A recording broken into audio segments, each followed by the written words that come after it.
If you love magic tricks, you're going to love today's tutorial because it's all an illusion here on Man Sewing.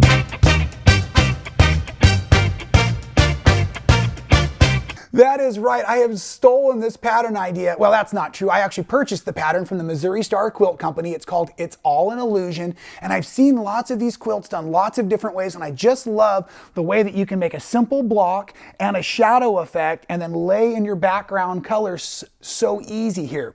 And I am using a 10-inch pre-cut. This one's from Wilmington. It's called Sunny Sides Up. And what I found is if you divide this up, you basically get about 10 fabrics that are going to be yellows and about 10 fabrics that are going to be orange. So I did have to push this one to my yellow family so that it would be 10 and 10, 40 pieces in your pre-cut, so you have 2 of each.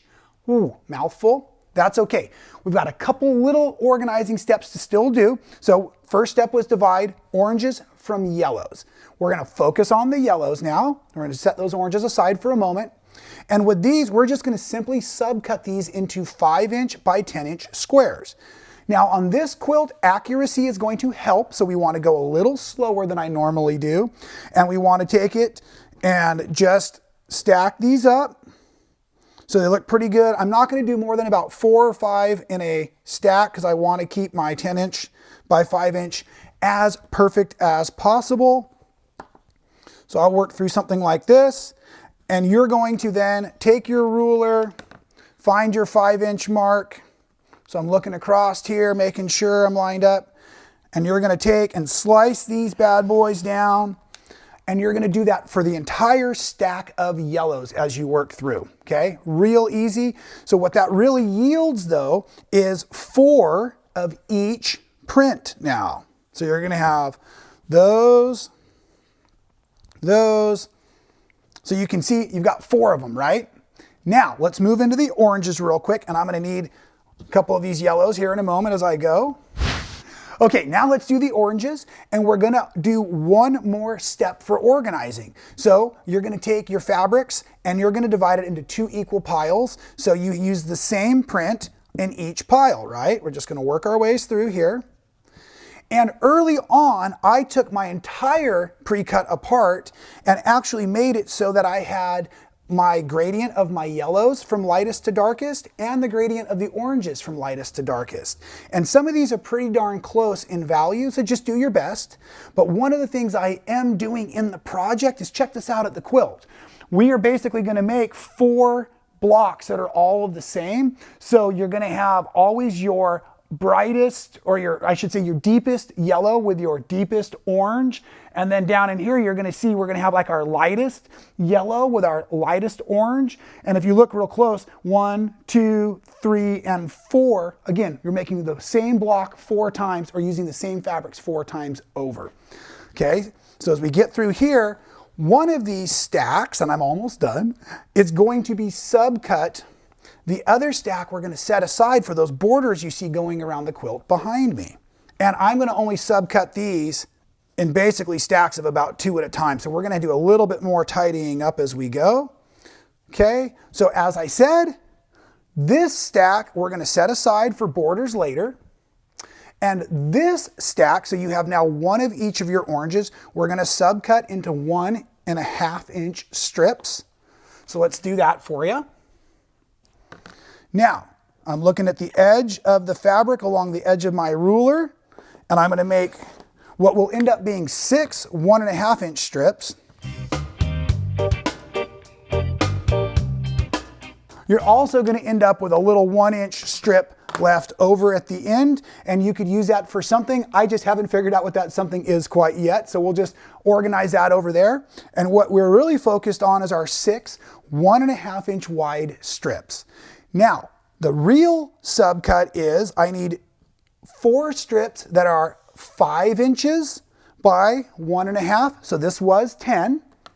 And if I divide that right in half, it's going to be 5. Nice and slow, nice and accurate. Okay, so those 2 strips just made 4 of my 5-inch squares that I'm going to need. And then these 1.5-inch strips are going to be subcut down to 9 inches long.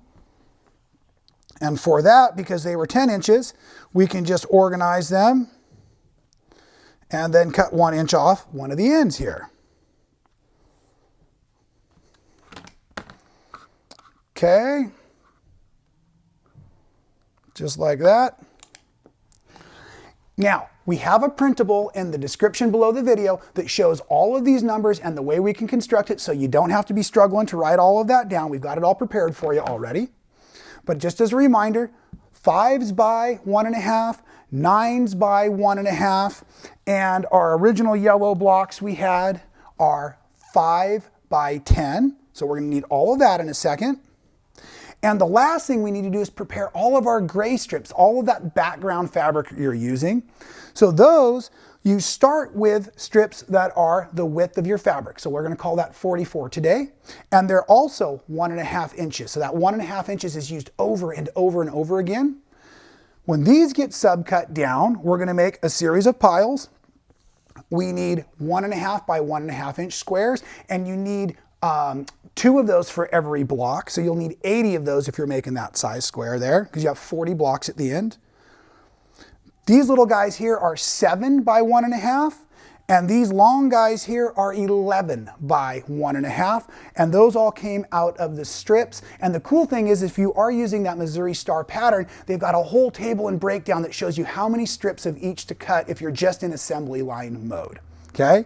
Once you get your backgrounds made, it's time to go ahead and start pre-building the block. And let me show you what the block's gonna look like. There's our block there. So that's that yellow background, right? We're gonna build 2. And the next step really is then with each of our, whether they're short or long background or shadow colors, I should call those, we're gonna put 1 of the squares on each end like this. All of this is done with a 1/4 inch seam allowance, of course, because we are quilting today. And the cool thing about this is once you have all your work done, you can just chain piece. So I might sew this one, and then I'll grab another one, but I don't chain piece everything. I only chain piece the groups of fabric that match. That might sound a little confusing, so let me show you. So when I'm done with all my chain piecing, I have all of these parts and pieces like this, but you notice all of my orange is the same orange. So I'm just going to reiterate that the same yellow stays with the same orange for all 4 blocks you're making. So when I was piling up my parts and pieces, what I would do is I would take all of my fussy cut, or excuse me, all of my strip piece parts, and I would put them on this stack of yellow, and then I would set them aside and came back and built all of the blocks once all of the cutting and all of the chain piecing was built. Whew, kind of a mouthful.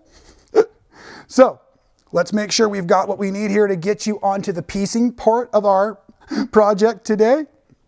And I think what I want to do is have one of these and one of these and a little pair of scissors. There's a small little pair for us. Just need to cut these chains apart. For each of the squares or each of the blocks, you're going to need 1 of your short ones and 1 of your long ones. But we start with the long one. Okay. So now I'm going to take the long one, and I'm looking at the block as I'm heading into the sewing machine right here. So it always sews onto the upper left corner of the rectangle we've created. So if you were looking at it at home, it would look just like this. And I'm going to fold this over, and I'm going to go right into the machine. And the math all works perfectly. That's why accuracy is so important. You can start on either end of your seam allowance here. As a general rule of thumb, I try to put my biggest piece of fabric against my feed dogs, so my yellow is down against there. That's really easy. And this part, I'm really not going to chain piece. I'm going to do these one at a time because that's kind of the fun of block construction for me. And so that means that when I'm done, I'm going to come over here and I'm going to press this open. Like you see here. Here's another example while I'm getting that all finished up. Now what happens is we're going to take one of those short ends, and the short end is going to lay out, and this is my check or my trick. I make sure that my orange fabrics are going to touch at the seam allowance back here, which means I have my gray on opposite ends of the block. So again, I'm just going to lay this like this and approach the machine for my 1/4 inch seam allowance. Oh, got a little jumpy. I'm wondering who was giving my sewing machine coffee on break there.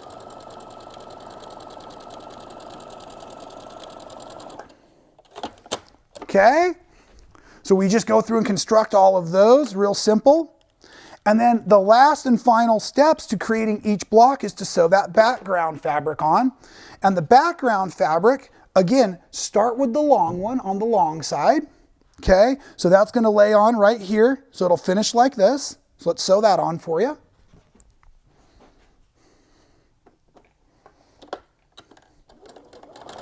Some of you caught that one of my pieces ran a little bit long. I was pulling, no problem. You can see it's going to end up in the seam allowance. That'll never be seen in the quilt. Okay, and pressing between each seam allowance so that we have nice construction. And then I'm going to finish with one of those little 7-inch or the short pieces of the gray, and that'll go along the bottom of the block, just like this.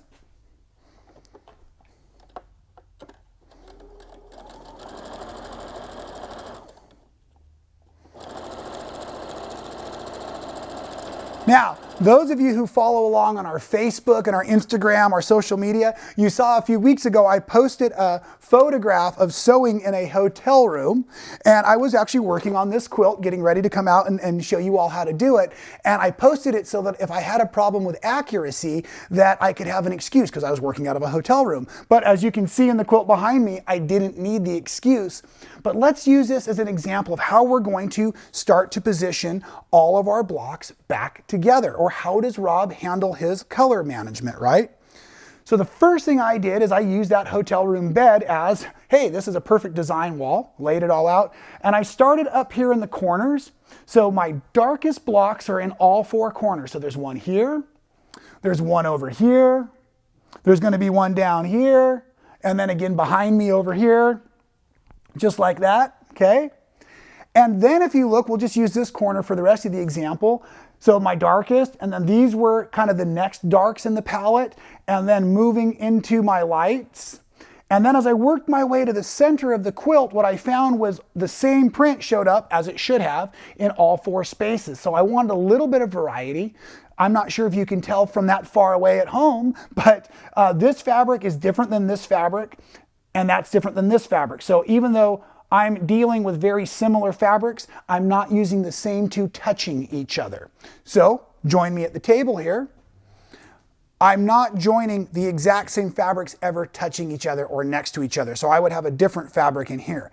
But I want to show you right here how awesome this goes together, because what you did by building in that gray is you already built your sashing. So you had built your shadow on your block and your sashing. So when you join one block to the next, it's all done. It's fantastic.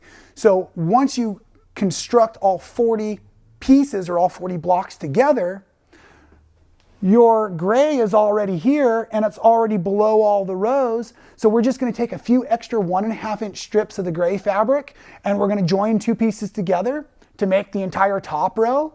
There's just 1 seam allowance up there. And the same over here. You see that little spin move? I've been going to dance class. Ooh. So they've got the other one over here with another seam allowance in it. Ready for the spin? No. Just like that. Okay, perfect. So the inner borders go on, or finishing up the shadowing of the background, and now it's time to build our borders. I'll try to go fairly quickly through the borders. It's real easy, but remember that last stack of oranges we had? I found that I needed 8 of the 10 squares, so I literally pulled out the 2 deepest oranges and I kind of set them aside for later. Not sure what later is, but I set them aside. And then for these, I literally now went back into like what I did with the yellows, which was a subcut of 5 inches by 10 inches. And then I just began in color order constructing a whole run of the 5-inch pieces by 10-inch pieces just like this. And the reason I did this at first is I started using these blocks and laying them out onto the quilt, but then it was just going to match right up into my other squares. And I didn't like that. I didn't like that feel, so I wanted them to be shorter, and that's how you can see they look a little bit smaller, a little bit more petite for the border, so they don't catch as much of your attention. So once all of this was put together, right, then I went ahead and I subcut this into 1.5-inch strips again. Easiest way to do this is just fold it. Let's get this out of the way. Spin it because I'm right-handed. And then I just took and created the 1.5-inch strips. And you can see that it adds a lot of impact now that we have those smaller pieces, and you'll just sew a few of those ends together and they're just going to drop right into the project right there, right? Super easy. And now the outer border is also of your background or your neutral fabric. I cut those at 3-inch wide strips. So all in all, I use the entire 10-inch by 10-inch square of the Wilmington Sunny Sides Up, minus the 2 squares that I didn't use in the borders and those little 1-inch pieces. I did use 2.5 yards of the background fabric, and that includes the binding you see on the quilt behind me. And I have to make a small confession right now. You know I love my machine quilting. This one I was running shy on time. Did you know that the Missouri Star Quilt Company actually offers a machine quilting service as well? So I jumped on their website, mailed in the quilt. When I showed up here to film today, the quilt was waiting for me. So when I say it couldn't have been easier, almost as if it was magic, I'm not fooling you today. And you know I love these illusion quilts, and you know I love magic tricks. So I want to hear, what's your favorite magic trick? Well, I'm dreaming up new things to show you here at Man Sewing.